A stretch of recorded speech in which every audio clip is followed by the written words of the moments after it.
청취자 여러분 환영합니다.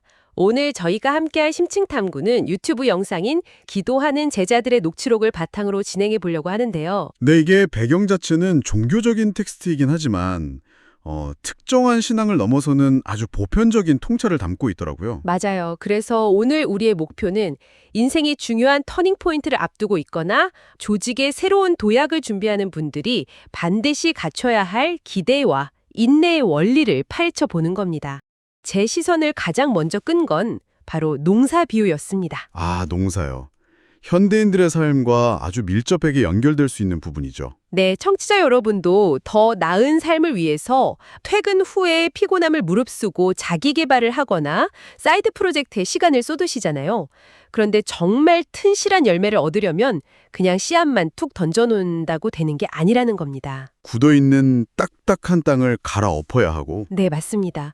그리고 냄새나는 거름을 주고 그 거름이 땅에 완전히 스며들 때까지 묵묵히 기다리는 지난한 과정이 필수적이라는 거죠. 여기서 우리가 주목해야 할 개념이 바로 거름입니다.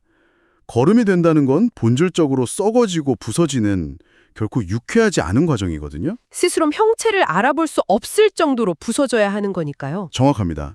완전히 부서져야만 비로소 새로운 생명을 튀어내는 가장 강력한 에너지가 되는 거죠. 그 부서짐의 과정을 이야기하면서 여러 역사적 인물들이 등장하더라고요. 짐 엘리엇, 서서평, 주기철, 리빙스톤 같은 분들이요. 네, 자신의 삶을 기꺼이 척박한 땅의 걸음으로 내어준 대표적인 인물들이죠.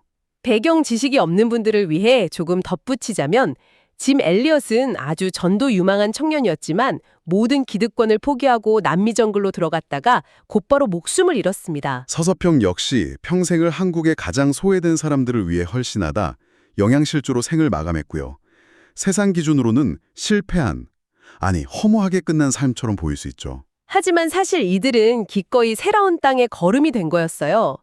이 맥락에서 선교사라는 단어를 재해석한 대목이 정말 흥미로웠습니다. 보통 우리는 종교를 가르치고 전파하는 사람으로만 그 단어를 이해하잖아요. 그런데 한자의 의미를 완전히 새로운 시각으로 풀어냈죠. 맞아요. 단순히 가르친다는 의미가 아니라 한자 하나하나를 새롭게 조립했더라고요. 새로운 지평을 확장한다는 뜻의 선, 다리를 의미하는 교, 그리고 그 역할을 맡았다는 사. 즉 새로운 지평을 열기 위해 기꺼이 다리 역할을 맡은 사람이라는 뜻이네요. 누군가 새로운 세계로 건너가기 위해 자신이 기꺼이 바닥에 엎드려 밟고 지나갈 다리가 되어준다는 헌신이 참 인상 깊습니다. 자신이 걸음이 되고 다리가 되는 과정이죠. 그런데 이런 희생을 감내한다고 해서 당장 내일 결과가 나오는 건 아니잖아요. 끝이 보이지 않는 막막함 속에서 언제쯤 열매를 맺을 수 있을지 지칠 때가 많거든요. 그 막막한 타이밍을 설명하기 위해 이스라엘의 독특한 기후 조건인 오메르 기간이 등장하는 겁니다. 49일 동안 이어지는 추수 기간 말이죠. 네, 이 기간 동안 아주 기가 막힌 타이밍에 두 가지 다른 바람이 불어줘야 합니다. 처음 42일 동안은 지중해에서 불어오는 시원한 북서풍이 곡식의 알을 꽉 채워줍니다. 서늘한 바람으로 속을 단단하게 채우고 그리고 마지막 7일 동안은 사막에서 아주 뜨거운 남동풍이 불어와서 과일의 당도를 최고조로 끌어올리는 거죠. 서늘한 바람과 뜨거운 바람의 타이밍이 정말 절묘하네요. 만약 그 뜨거운 바람이 너무 일찍 불어버리면 어떻게 되나요? 곡식이 다 말라 죽어버리겠죠. 바로 그 점이 핵심입니다. 예수님이 승천하신 직후에 제자들에게 남겨진 오메르 기간은 단 9일 뿐이었습니다. 로마 군대의 위협이 깔려있고 스스로는 물리적인 힘이 없는 철저한 한계 상황이었네요. 맞습니다. 자신들의 힘으로는 서늘한 북서풍도 뜨거운 남동풍도 통제할 수 없는 완벽한 무력감의 상태였죠. 우리가 살면서 사업이나 관계에서 종종 마주하는 내가 통제할 수 있는 게 아무것도 없는 순간과 겹치네요. 그럴 때 제자들은 무엇을 했나요? 그들은 모여서 간절히 기도했습니다. 하지만 이건 두려움에 떠는 수동적인 종교 행위가 아니었어요. 오히려 가장 완벽한 바람이 가장 정확한 때에 불어올 것을 믿고 기다리는 거군요. 네, 아주 적극적이고 치열한 기대의 표현이었던 겁니다. 청취자 여러분, 오늘 저희가 나눈 이 통찰이 여러분의 일상에 어떻게 다가가고 있나요?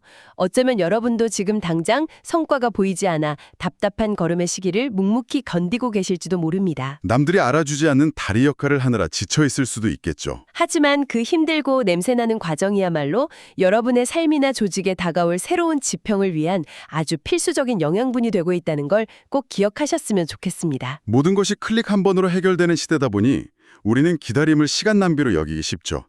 하지만 진짜 달콤하고 단단한 열매는 결코 속성으로 만들어지지 않습니다. 맞습니다. 자, 오늘 심층 탐구를 마치면서 청취자 여러분 스스로에게 던져볼 만한 질문을 하나 남기고 싶습니다. 현대사회는 끊임없이 우리에게 기다림을 건너뛸 수 있는 지름길이 있다고 유혹하잖아요. 과정을 인위적으로 앞당기려는 조급함이 생길 수밖에 없죠. 그렇다면 여러분의 인생에서 완벽한 열매를 맺기 위해 반드시 정확한 때에 불어와야 할 여러분만의 남동풍과 북서풍은 무엇입니까? 그리고 그 결정적 바람이 불어오기까지 단 9일만이 남았다면요? 여러분은 오늘 하루를 어떤 기대로 채우시겠습니까? 혹시라도 조급함 때문에 스스로의 성장에 필요한 그 핵심적인 부서짐의 과정을 파괴하고 계시지는 않은지 오늘 하루 이 묵직한 질문을 깊이 품어보시길 바랍니다.